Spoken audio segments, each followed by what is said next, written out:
अनिका, अनिका, अनिका, अनिका, तुम सुन रही हो ना मेरी बात? तुम माँ बनने वाली हो अनिका। डॉक्टर की ये शब्द सुनते ही 18 साल की अनिका समझ नहीं पा रही थी कि वो आखिर प्रेग्नेंट कैसे हो सकती है। अभी तो उसकी शादी को 24 घंटे भी पूरे नहीं हुए थे। मिस्टर गौतम गुलेरिया, मैं समझ सकती हूँ कि आप दोनों इस वक्त परेशान होंगे, मगर आप लोग कोई भी फैसला ले उससे पहले मैं एक बात बता दूं, प्रेगनेंसी 4 महीने पार हो चुकी है, so abortion is out of question. Impossible doctor, आपसे कुछ गलती हुई है। मैं प्रेग्नेंट कैसे हो सकती हूँ? आज तक मुझे किसी ने छुआ तक नहीं है। इसका जवाब डॉक्टर को नहीं, तुम्हें देना है, बेशर्म।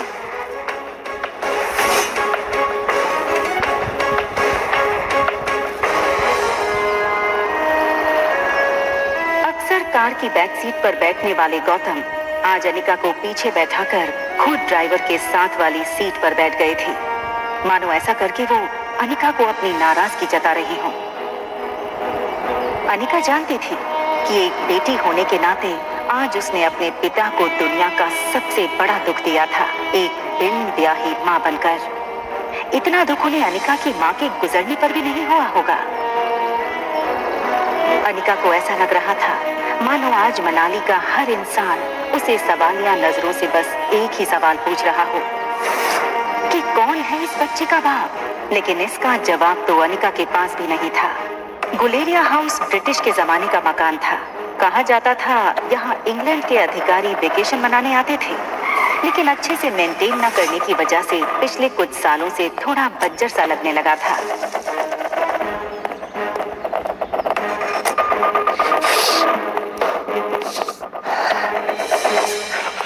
अनिका कमजोर शरीर और भारी कदमों से गौतम के पीछे पीछे घर में दाखिल हुई। बिन माँ की पली बड़ी अनिका को आज सबसे ज्यादा जरूरत थी तो उसके पापा के इमोशनल सपोर्ट की। मुश्किल से एक मौका मिला था हमें हमारी जिंदगी फिर से बेहतर बनाने का। नसीब वाली थी तुम जो तुम्हारे डोगरा खानदान के इकलौते वारिस कुणाल डोगरा से शादी हुई थी। You know, कितने पावरफुल लोग। मनाली का सबसे पावरफुल खानदान डोगराज। हमारे सारे कर्ज, पेंडिंग कोर्ट केस, हमारी हर तकलीफ से हमें बाहर निकाला तुम लोग। लेकिन शादी के 24 घंटे में ही तुमने हमारी जिंदगी वापस से जहन्नुम बना दी। तुम लोगों को अगर तुम्हारे इस कारनामे के बारे में पता चलेगा तो पता नहीं क्या होगा। और तुम्हारी छोटी बहन कामिनी, उससे कौन शादी करेगा? भले ही वो तुम्हारी सौतेली बहन हो, लेकिन तुम्हारे इस कारनामे की वजह से उसकी भी तो बदनामी होगी।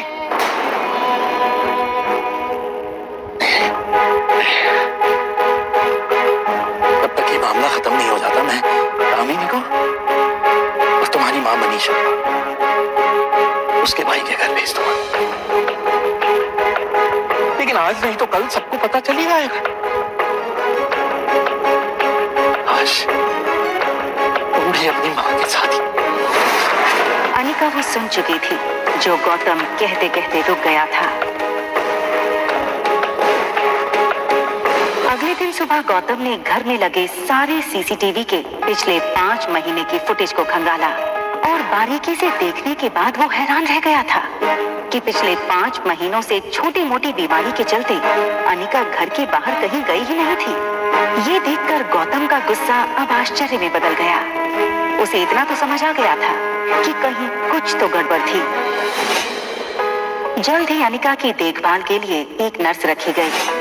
लगातार देखभाल और दवाइयों से अनिका की सेहत में काफी सुधार आया। 4 महीने बीत चुके थे, लेकिन साथ ही साथ उसे ये बात रोमांचक कर रही थी कि उसके अंदर एक नन्ही सी जान पल रही है जो सिर्फ और सिर्फ उसका होगा। अनिका अपनी छोटी सी दुनिया में लगभग सब कुछ भूल चुकी थी। न वो किसी से मिलती, न कोई उससे मिलता।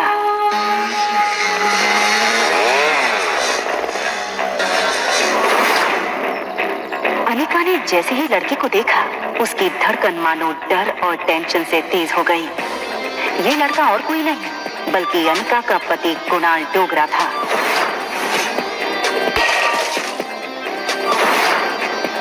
की शादी अनिका से भले ही उसकी मर्जी के खिलाफ करवाई गई थी, लेकिन अपनी बीवी की कोख में किसी और का बच्चा देखना कोई भी मर्द बर्दाश्त नहीं कर पाए। कुणाल शादी के मंडप से सीधे दिल्ली अपने कॉलेज की पढ़ाई करने चला गया था और वहीं पहुंचकर शादी के दूसरे दिन उसे अनिका की प्रेगनेंसी की खबर मिली थी।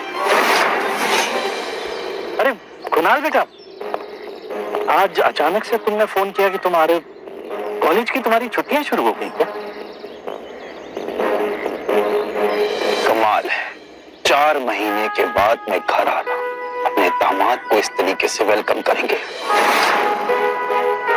और वैसे भी बहुत कुछ हो बेटा, अंदर चलकर बात कर। देखो कुणाल, अगर तुम इस शादी को तोड़ना चाहते हो तो मैं समझ सकता हूं। तुम समझ सकते हो, लेकिन ये बात मेरे बुढ़े दादाजी नहीं समझ सकते। जबरदस्ती इस मोदी से मेरी शादी करा दी और अब वो चाहते हैं कि इसके इस पाप को मैं अपना नाम दे दूं। जब जब इसको देखता हूं ऐसा लगता है कि ऐसे गुनाहों की सजा मिल रही है जो गुनाह मैंने कभी किए ही नहीं। देखो इस बेशरम को कैसे खड़ी है। शादी के फेरे लेते वक्त किसी और का पाप लेकर के खड़ी थी पेट में। क्या लगता है तुझे तेरे इस पाप को मैं अपना नाम दूंगा? कुणाल डोगरा का नाम मिलेगा इसको। सोचना भी पता नहीं किस कटर का कीड़ा है। मैं इस शादी को नहीं मानती। ये सुनकर कुणाल और गौतम दोनों ही शॉक थे। देखो बेटा, इस वक्त अनिका की तबीयत ठीक नहीं है, इसकी बातों पर ध्यान मत दो। और रहा सवाल इस बच्चे का, तो उसके पैदा होते ही उसे अनिका से हमेशा के लिए दूर कर दिया जाएगा, मेरा यकीन है।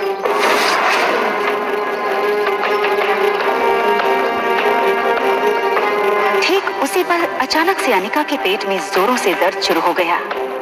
दर्द के मारे एक झटके में अपने पीठ के बल गिरी। अनिका, मम्मा मम्मा मम्मा, प्लेन लैंड होने वाला है। देखते ही देखते आज 6 साल बीत चुके थे और सामने थी उसकी 6 साल की बेटी रिया। रिया का मासूम चेहरा और उसकी खूबसूरत कत्थई आंखें देखकर अनिका की जान में जान आई। मम्मा, क्या हम पापा को ढूंढने जा रहे हैं मनाली? मैंने कितनी बार कहा तुमसे, तुम्हारे पापा नहीं हैं। कम ऑन मम्मा, हमारे तो टीचर सिखाते कि सब बच्चों के मॉम एंड डैड होते हैं। तो क्या मैं गिविंग वर्ड से आई हूँ या फिर मैं किसी जादू करके हेड से बाहर निकली हूँ? आबरा का डाबरा, रिया बाहर आ जा। तो मनाली में मेरा भाई मिलेगा क्या? रिया का ये सवाल सुनकर अनिका गहरी सोच में डूब गई थी। उसे याद आ गया कि कैसे 6 साल पहले उसने मनाली के हॉस्पिटल में जुड़वा बच्चों को जन्म दिया था। अनिका के पापा गौतम की कदकाठी के एक आदमी ने उससे उसके दोनों बच्चों को छीनने की कोशिश की थी। कमजोर अनिका ने बड़ी हिम्मत से उस आदमी को रोकने की कोशिश की और उसका सामना कर रिया को तो बचा लिया, मगर अफसोस कि वो अपने बेटे को नहीं बचा पाई और वो आदमी अंधेरे में उसके बेटे को लेकर भाग गया था। और इसी वजह से अनिका की मौसी उसे बचाकर बेंगलुरु ले आई थी, जहां अनिका का इलाज भी हुआ था।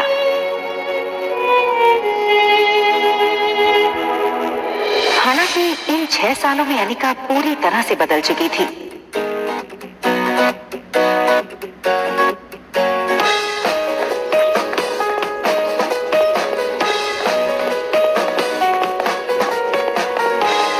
हार्मोनल इम्बैलेंस की वजह से फूला हुआ उसका शरीर अब एकदम ही से नॉर्मल हो चुका था।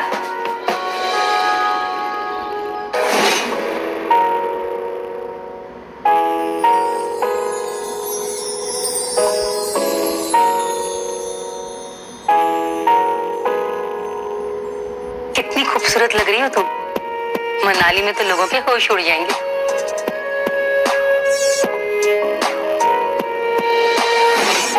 फ्लाइट अटेंडेंट हो या फ्लाइट के अन्य यात्री, सब लोग आते जाते अनिका पे एक नजर जरूर डालते, और डालते भी क्यों नहीं। शिफॉन की साड़ी में अनिका किसी भी फिल्मी एक्ट्रेस से कम नहीं लग रही थी। Excuse me, ma'am.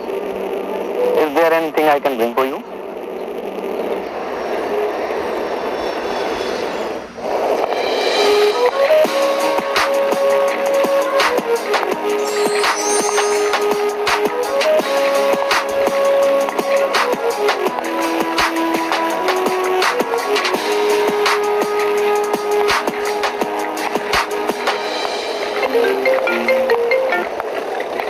हेलो पा। कुणाल तुम्हें लेने एयरपोर्ट आ रहा है, तुम उसके साथ सीधा घर आना। यहाँ पहुँचते ही तुम्हें 2 पेपर्स पे साइन करना है, एक डिवोर्स पेपर और दूसरा वो। इतना कहकर गौतम अटक गया और फिर कुछ सोचकर उसने आगे कहा, खैर तुम घर आओ, यहाँ पहुँचते ही मैं तुम्हें सब समझाता हूँ।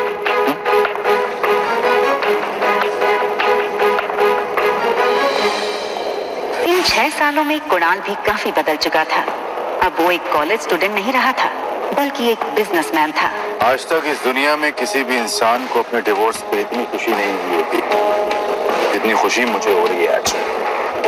कैसे भी करके आज इस मोटी से ना अपने डिवोर्स पेपर्स की साइन करवा लूंगा। आप फिक्र मत कीजिए सर, आज मैं सुबह सुबह माता के दर्शन करके निकला हूँ और मैंने भगवान से प्रार्थना की है कि आज आपकी हर मनोकामना पूरी। आप चिंता मत कीजिए, आज आपके पेपर साइन हो ही जाएंगे।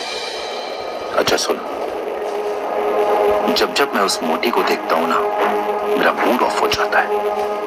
आज मेरा मूड अच्छा है और दिन भी, तो अपना मूड ऑफ नहीं करना चाहता हूँ मैं। एक काम कर, घूम के खड़ा हो जाता हूँ।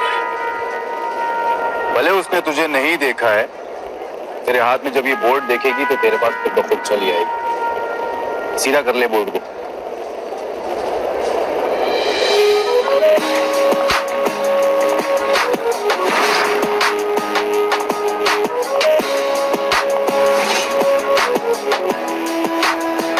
कुणाल ने एयरपोर्ट से बाहर आते हुए एक लड़की को देखा और फिर देखता ही रह गया। कुणाल बिना वक्त गवाए इस लड़की के सामने आकर खड़ा हो गया। अनिका एक पल के लिए सहम गई और उसे लगा कि पहले की तरह कहीं कुणाल उसकी फिर से इंसल्ट ना कर दे, और इसीलिए अनिका सीधे कुणाल को थप्पड़ जड़ देना चाहती थी, मगर वो अपनी बेटी रिया के सामने कोई तमाशा नहीं करना चाहती थी। Hi miss gorgeous. अब लगता है मनाली में आप पहली बार आई हैं, क्योंकि अगर आप पहले आई होती तो ये पॉसिबल नहीं कि आप मेरी नजर से अननोटिस होती। टैक्सी। हाँ, टैक्सी की क्या जरूरत है? आप कहिए, जहाँ कहिए वहां मैं आपको ड्रॉप कर सकता हूँ अपनी कार से। इफ यू, अरे ये छोटी सी गुड़िया को, हाँ लगता है ये आपकी छोटी बहन है।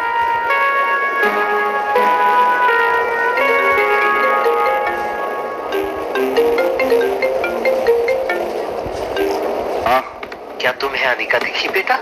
माँ दिखने के लिए आपकी बेटी कोई सुई तो है नहीं जो वो दिखेगी नहीं। जब आएगी तो वही तो दिखेगी, या ये कहूँ कि जब वो आएगी तो उसके पीछे के लोग भी नहीं दिखेंगे। तो दिखेगी तो बता दूंगा, रखिए।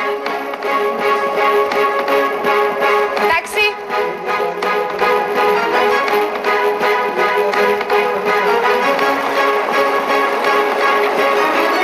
टैक्सी वहां से निकलने ही वाली थी कि तभी कुणाल ने टैक्सी रोकी। हाँ मैम, अगर आप बेंगलुरु की फ्लाइट लेकर के आ रही हैं तो क्या आपने उस फ्लाइट में एक बहुत ही भद्दी और मुख्य लड़की को देखा क्या? एक्चुअली वो ना 6 साल पहले 120 किलो की थी।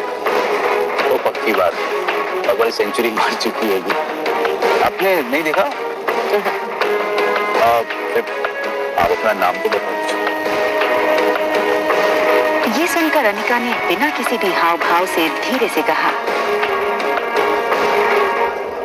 अनिका गुलेरिया।